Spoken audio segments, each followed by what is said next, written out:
अस्सलामुअलैकुम, welcome to dhaba foods. आज हम बनाने जा रहे हैं वेजिटेबल के पकोड़े। पकोड़े तो आपने बहुत तरह के खाए होंगे, आलू के पकोड़े, बैंगन के पकोड़े, पालक के पकोड़े, लेकिन आज जो हम पकोड़े बनाने जा रहे हैं वो है वेजिटेबल्स के पकोड़े। चले अब हम बनाना शुरू करते हैं।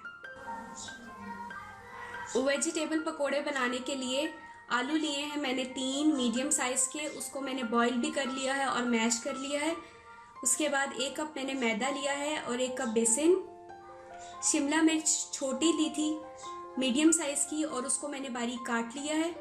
साथ में गोभी थी हाफ, कभी आप हाफ पीस ले लें और उसको भी बारीक बारीक काट लें। उसके बाद मैंने गाजर ली थी मीडियम साइज़ की, उसको मैंने बारीक बारीक काट लिया है। 4 मैंने सब्ज़ मिर्चें ली थी, उनको भी काट के रख लिया है। मीडियम साइज़ का प्याज और टमाटर एक एक लेके उनको भी मैंने काट लिया है। थोड़ा सा पुदीना मैंने रखा है काट कर। नमक 1 चम्मच लिया है, या आप अपने टेस्ट के अकॉर्डिंग ले सकते हैं। रेड चिली फ्लेक्स 1 चम्मच लिया है, धनिया पाउडर है 1 चम्मच और गरम मसाला भी 1 चम्मच। अब हम मसाला तैयार करते हैं पकोड़ों का। पकोड़ों की मिक्सिंग स्टार्ट करते हैं। सबसे पहले मैं इसमें डालूंगी मैदा और बेसन, ये दोनों आपने मिक्स करके ही डाल देने हैं एक साथ ही। इसको डालने के बाद हम वेजिटेबल्स डालना स्टार्ट करते हैं। सबसे पहले मैं वेजिटेबल्स में मैदा और बेसन डालने के बाद मैं आलू डाल रही हूँ। आलू के बाद मैं डालने लगी हूँ शिमला मिर्च जो मैंने काट ली थी, आपने भी ऐसे ही बारीक बारीक काट लेनी है। शिमला मिर्च के बाद हम बाकी की सब्जियाँ ऐड करने लगे हैं। सबसे पहले हम डालेंगे उसके बाद गोभी, और गोभी के बाद हम डाल रहे हैं गाजरें।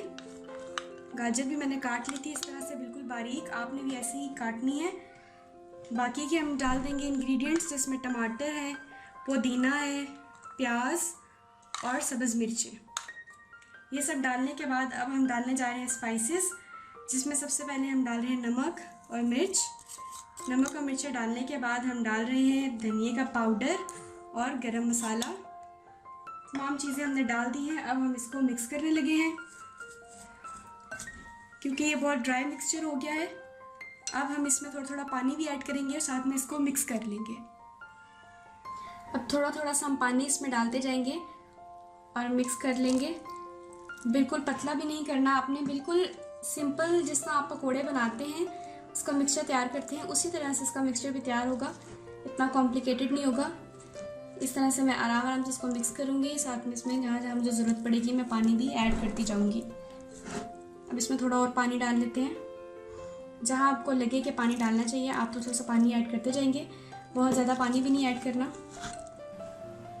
पकोड़ों का मिक्सचर बहुत अच्छी तरह मिक्स हो चुका है, रेडी हो गया है। अब हम फ्राई करते हैं। ऑयल गर्म हो चुका है, अब हम पकोड़ों का मिक्सचर डाल देते हैं गरम गरम ऑयल में। इस तरह से हिला हिला के हम डाल देंगे और डिस्टेंस से दूसरा पकौड़ा भी हमने डाल दिया है। इसको हम फ्राई करेंगे जब तक ये इसका कलर चेंज हो जाएगा। हमारी सारी वेजिटेबल्स भी जो कच्ची थी सब फ्राई हो जाएंगी।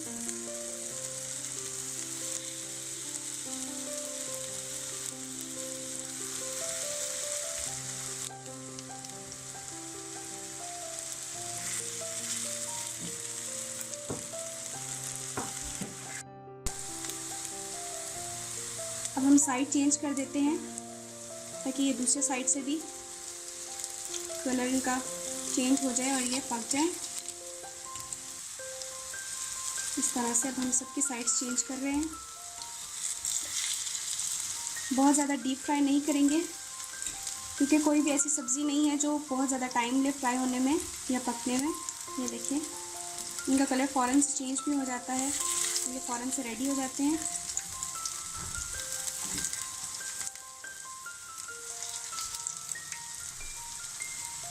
अब थोड़ी देर हम इस साइड को भी पका लेंगे।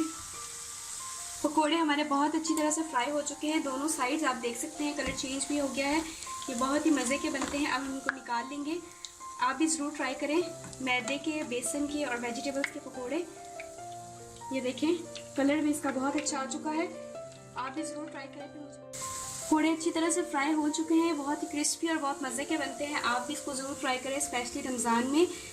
यकीनन सब रोज़ाना पकोड़े खाते होंगे, तो ये वेजिटेबल्स के पकोड़े जिनका टेस्ट बहुत ही मज़े का होता है, बहुत अलग सा, आप उसको ज़रूर खाएं, ज़रूर ट्राई करें, फिर मुझे बताएं कि कैसे बने हैं। अब हम इनको निकाल लेते हैं। हमारे चैनल को ज़रूर लाइक शेयर सब्सक्राइब करें। कल तक के लिए मुझे इजाज़त दें। अल्लाह हाफिज़।